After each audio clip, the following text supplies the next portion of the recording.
जय श्री कृष्ण। अन्नाद भवन्ति भूतानि पर्जन्य दन्न संभवः यज्ञाद भवति पर्जन्यो यज्ञः कर्म समुद्भवः।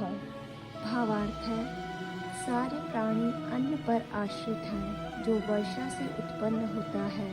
वर्षा यज्ञ संपन्न करने से होती है और यज्ञ नियत कर्मों से उत्पन्न होता है। तात्पर्य है, भगवत गीता के महान टीकाकार शील बलदेव विद्याभूषण इस प्रकार लिखते हैं, परमेश्वर जो यज्ञ पुरुष अथवा समस्त यज्ञों के भुक्ता कहलाते हैं, सभी देवताओं के स्वामी हैं और जिस प्रकार शरीर के अंग पूरे शरीर की सेवा करते हैं, उसी तरह सारे देवता उनकी सेवा करते हैं।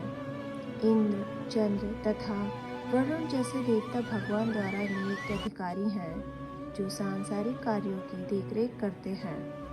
सारे वेद इन देवताओं को प्रसन्न करने के लिए यज्ञों का निर्देश करते हैं, जिससे वे अन्न उत्पादन के लिए प्रचुर वायु, प्रकाश तथा जल प्रदान करें।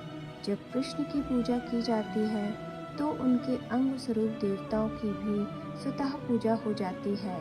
अतः देवताओं की अलग से पूजा करने की आवश्यकता नहीं होती। इसी हेतु कृष्ण भावना भावित भगवत भक्त सर्वप्रथम कृष्ण को भोजन अर्पित करते हैं और तब खाते हैं। यह ऐसी विधि है जिससे शरीर का आध्यात्मिक पोषण होता है।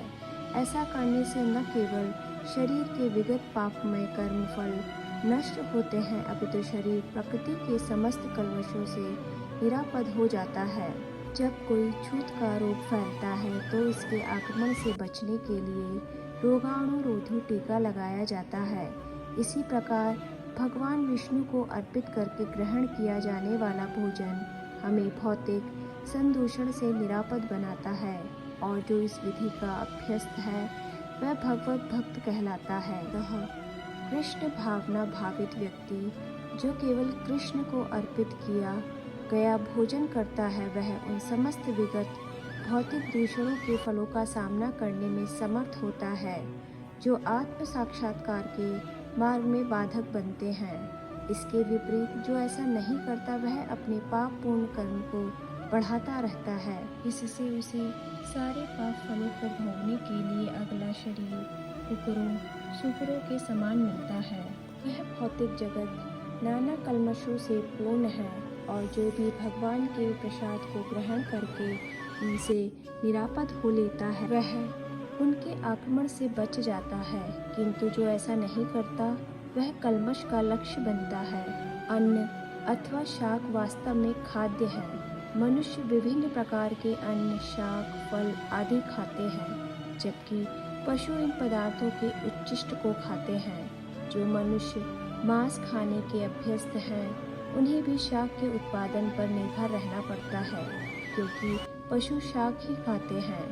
अतएव हमें अंतोगत्वा खेतों के उत्पादन पर ही आश्रित रहना है, बड़ी बड़ी फैक्ट्रियों के उत्पादन पर नहीं। खेतों का यह उत्पादन आकाश से होने वाली प्रचुर वर्षा पर निर्भर करता है और ऐसी वर्षा इंद्र, सूर्य, चंद्र आदि देवताओं के द्वारा नियंत्रित होती हैं।